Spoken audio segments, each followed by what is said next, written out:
विक्रम, अब और बहस का कोई मतलब नहीं है। मैंने फैसला कर लिया है। मैं इस दम घोटने वाली गरीबी में अपनी पूरी जिंदगी नहीं काट सकती।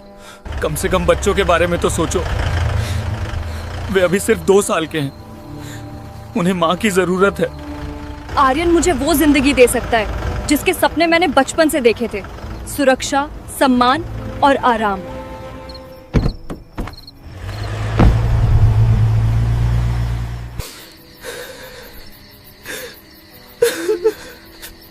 शहर की चमचमाती ऊंची इमारतों के बीच एक पुराना सा बदरंग ऑफिस था, जैसे किसी खूबसूरत तस्वीर पर पड़ा धुंधला दाग।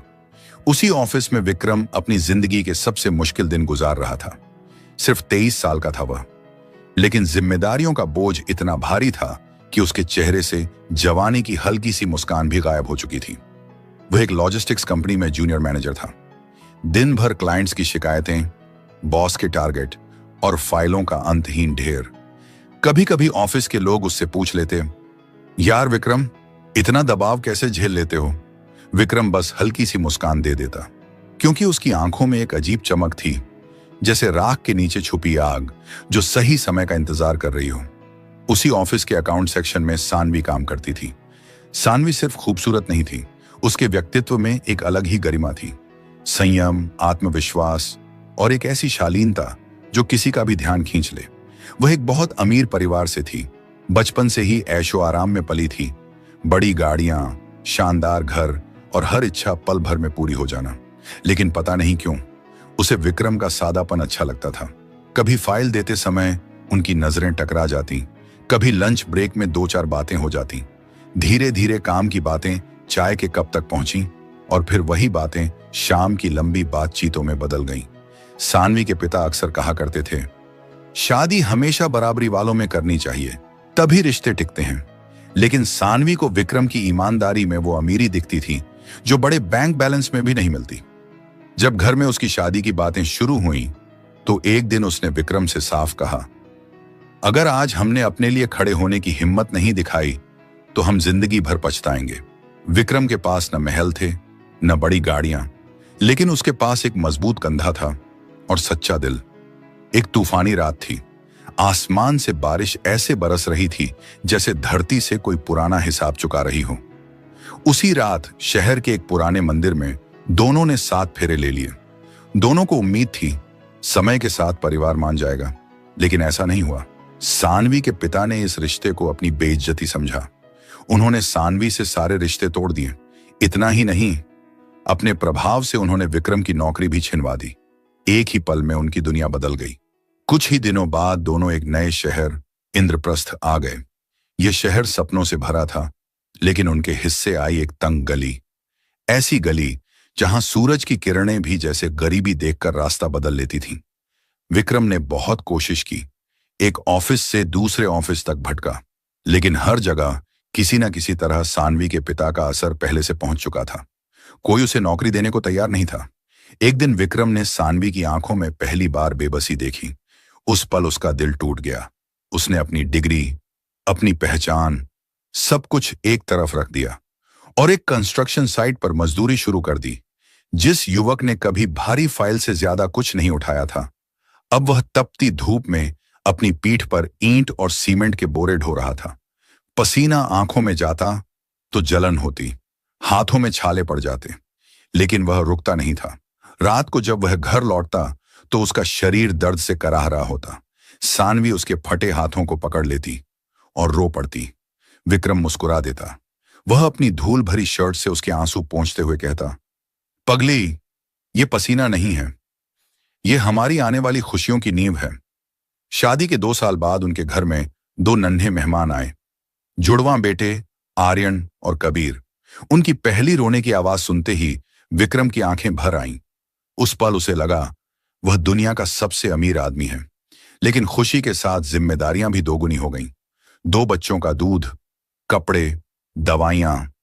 अब विक्रम दिन में मजदूरी करता और रात में पुरानी टैक्सी चलाता। नींद जैसे उसकी जिंदगी से हमेशा के लिए गायब हो चुकी थी।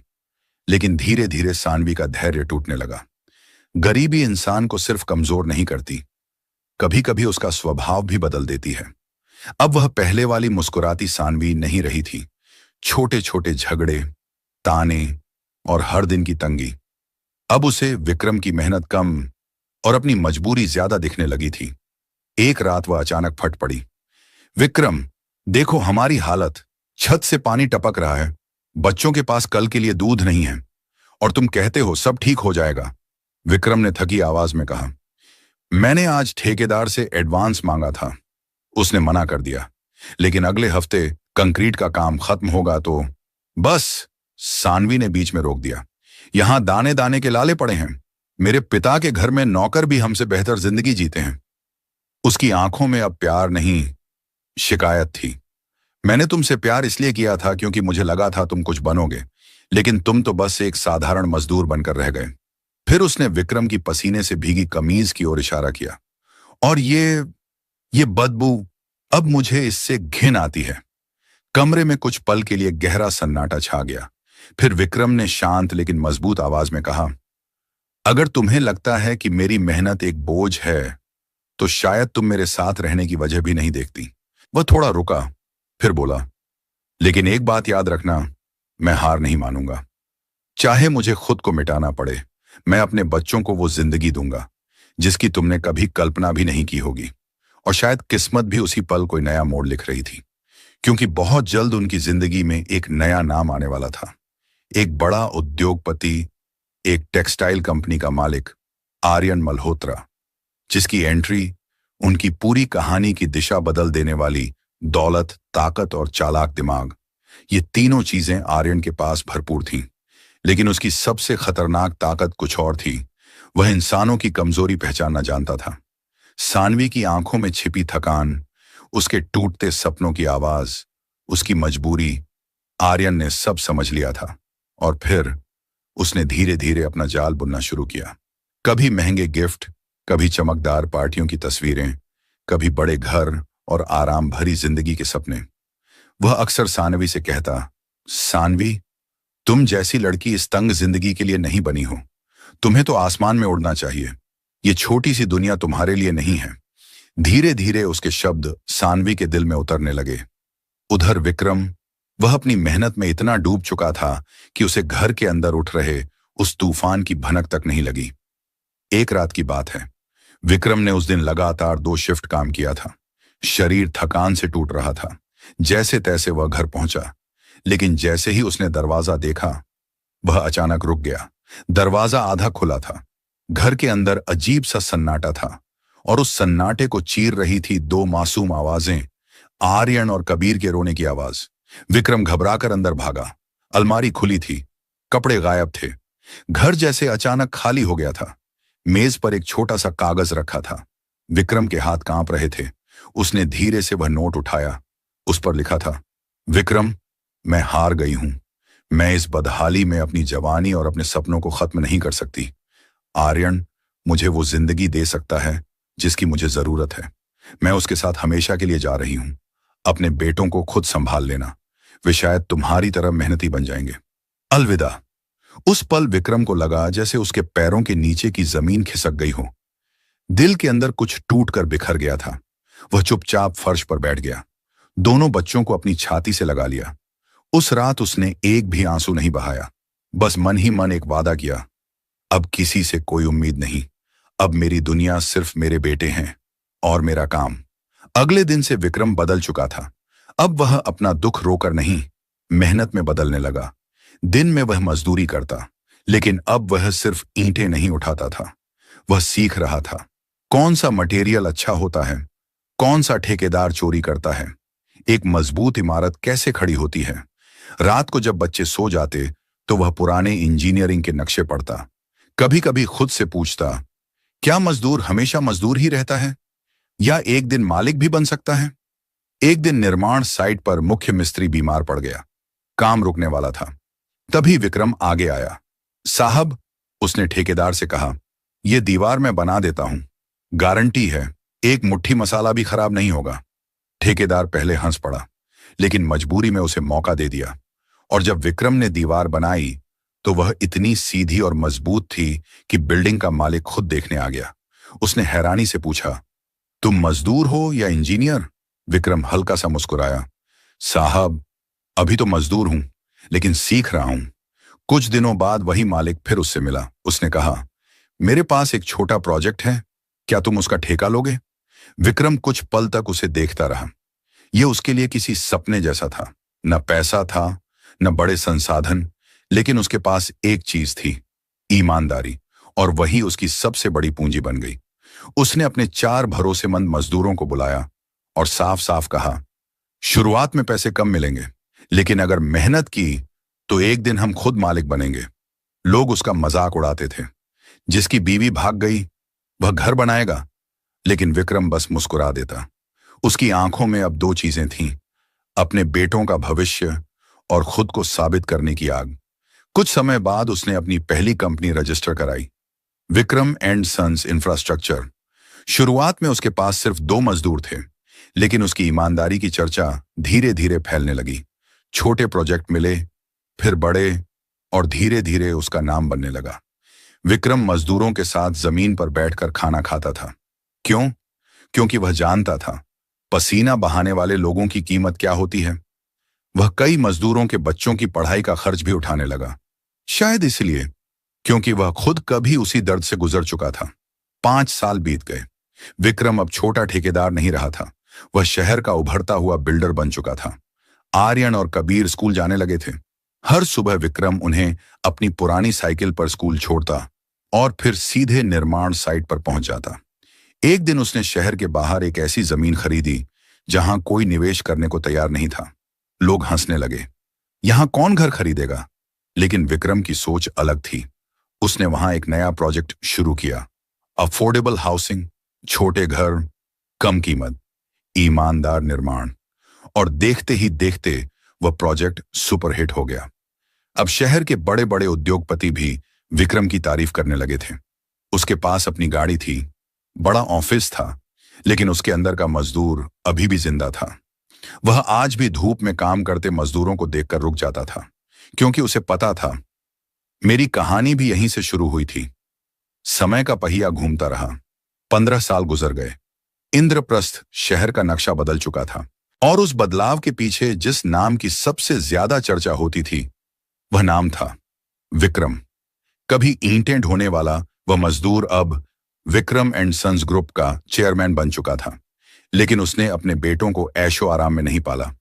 वह अक्सर अपनी पुरानी फटी मजदूरी वाली शर्ट निकालता और उन्हें दिखाकर कहता, बेटा, यह शर्ट ही तुम्हारी असली विरासत है। अगर इसे भूल गए तो यह साम्राज्य गिरने में देर नहीं लगेगी। आर्यन शांत और समझदार था। कबीर अपने पिता की तरह जिद्दी और मेहनती। दोनों के दिल में अपने पिता के लिए गहरा सम्मान था।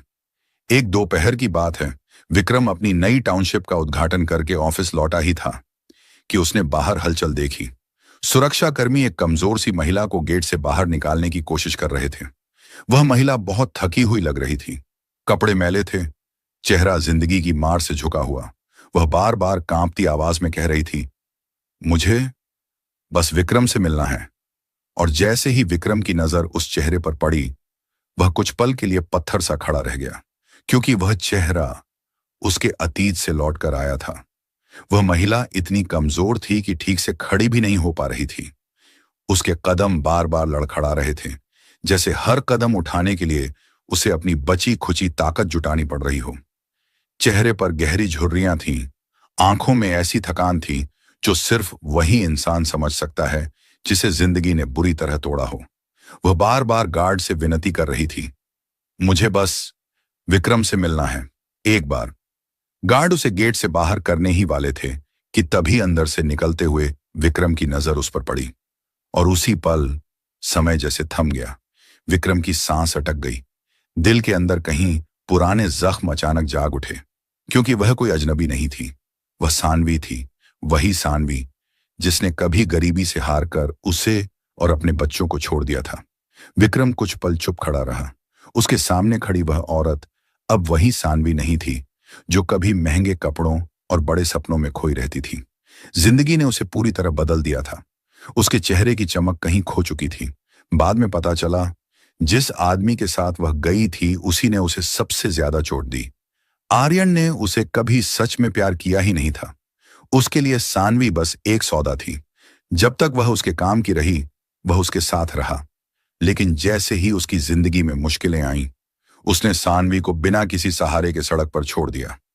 जिस चमक दमक वाली दुनिया के लिए सानवी ने सब कुछ छोड़ दिया था, आखिर में वही दुनिया उसके लिए एक खाली अंधेरा बन गई। जैसे ही सानवी की नजर विक्रम पर पड़ी, वह लड़खड़ाते हुए उसकी तरफ बढ़ी और अचानक वह उसके पैरों में गिर पड़ी। विक्रम, मुझे माफ कर दो। वह फूट फूट कर रोने लगी। उसकी आवाज टूट रही थी। मैं अंधी हो गई थी। मुझे लगा था पैसा ही सब कुछ है, लेकिन मैंने अपनी जिंदगी की सबसे बड़ी गलती कर दी। वह हाथ जोड़कर रोते हुए बोली, मुझे बस एक बार अपने बच्चों को देखना है, बस एक बार। वह जोर जोर से रो रही थी, कभी जमीन पर सिर रखती, कभी हाथ जोड़ती।